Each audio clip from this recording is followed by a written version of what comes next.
त्रेता युग की बात है।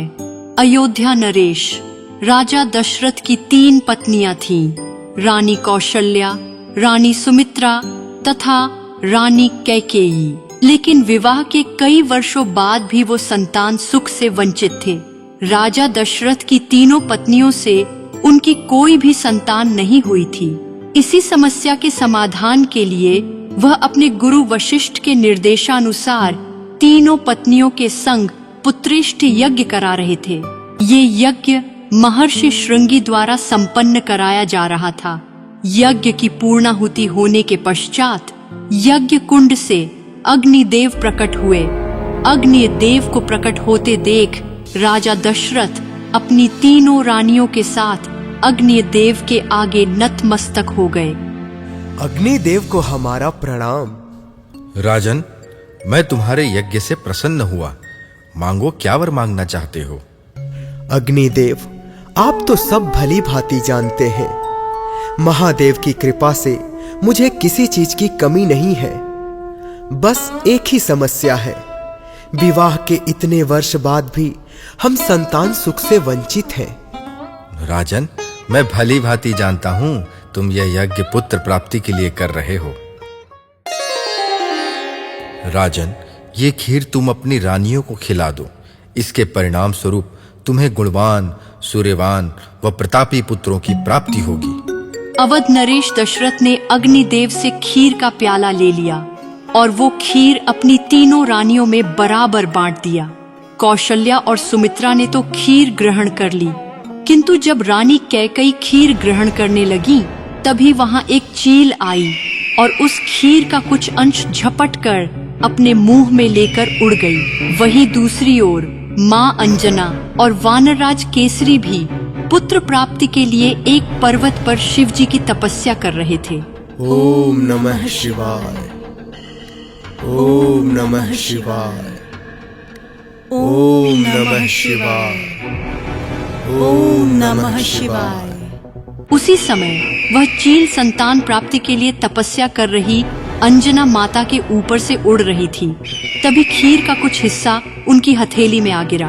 इस कारण माँ अंजना का ध्यान टूट गया। उन्होंने आंख खोली और देखा कि खीर का कुछ अंश उनकी हथेली पर गिरा हुआ है। उन्होंने बिना देर किए केसरी जी को बताया। सुनिए प्रभु, आंखें खोलिए। क्या हुआ प्रिय? यह देखिए प्रभु, जब मैं तप कर रही थी तो ना जाने ये खीर का अंश मेरी हथेली पर कहां से आ गिरा। हे प्रिय, इतनी चिंतित क्यों होती हो? जरूर यह भगवान शिव का दिया हुआ प्रसाद होगा।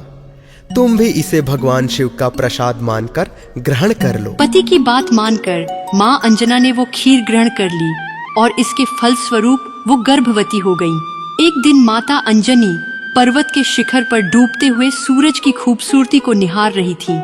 तभी अचानक वहां तेज हवाएं चलने लगीं और उनके वस्त्र उड़ने लगे। उन्होंने चारों तरफ देखा, वह पेड़ों के पत्ते स्थिर थे। उन तेज हवाओं से वो पत्ते हिल भी नहीं रहे थे। अरे, यह कैसा जादू है? मेरे आसपास इतनी तीव्र हवा क्यों है? यहाँ के वृक्ष के पत्ते तो रेश मात्र भी नहीं हिल रहे। हो ना हो, यह जरूर ही किसी असुरी शक्ति का कार्य है। कौन है वो दुष्ट जो एक पतिव्रता स्त्री का अपमान करने की कोशिश कर रहा है? वो मेरे समक्ष आए। देवी, क्रोध न करें और मुझे क्षमा करें, मैं विवश हूँ। देवी अंजना, आप पूर्व जन्म में इंद्रदेव की सभा में अप्सरा थी। आपका नाम पुंजिक स्थला था। आप अत्यंत रूपवती थी, लेकिन आपका स्वभाव नटखट और चंचल था। एक बार की बात है, एक वन में एक ऋषि तप कर रहे थे, लेकिन आपने नटखटपन से भूलवश तप कर रहे ऋषि के ऊपर फल फेंक दिया। इससे ऋषि की तपस्या भंग हो गई और वे क्रोधित हो गए। कौन है वो दुष्ट जिसने मेरी तपस्या में विघ्न डाला? तुम? हे नारी, ये कार्य तुमने किया है।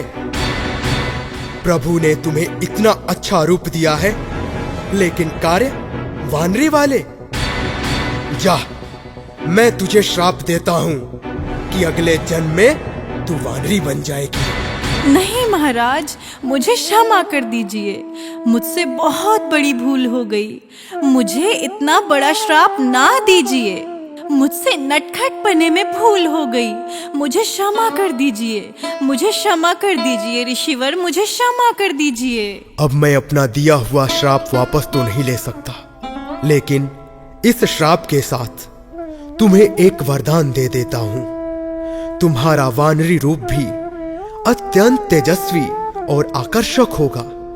इसके साथ ही तुम्हें एक तेजस्वी पुत्र प्राप्त होगा, जो साक्षात महादेव का रुद्र रूप होगा, जिसके यश और कीर्ति के कारण तुम्हारा नाम युगों युगों तक जाना जाएगा।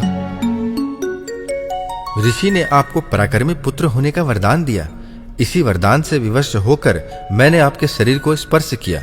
मेरे अंश से आपको एक महातेजस्वी बालक प्राप्त होगा और स्वयं महादेव मेरे स्पर्श द्वारा आप में प्रविष्ट हुए हैं। वहीं आपके पुत्र रूप में प्रकट होंगे। क्या सच में? क्या आप सत्य बोल रहे हैं पवनदेव? मैं सत्य बोल रहा हूँ अंजना।